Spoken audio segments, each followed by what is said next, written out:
Pastki qovoqlardagi ajinlar qovoqlar operatsiyasi natijasida yo'q bo'lib ketadi.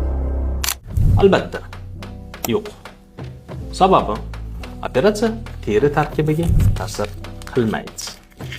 Ya'ni gravitatsion o'zgarishga uchragan to'qimadan bartaraf etib beradi.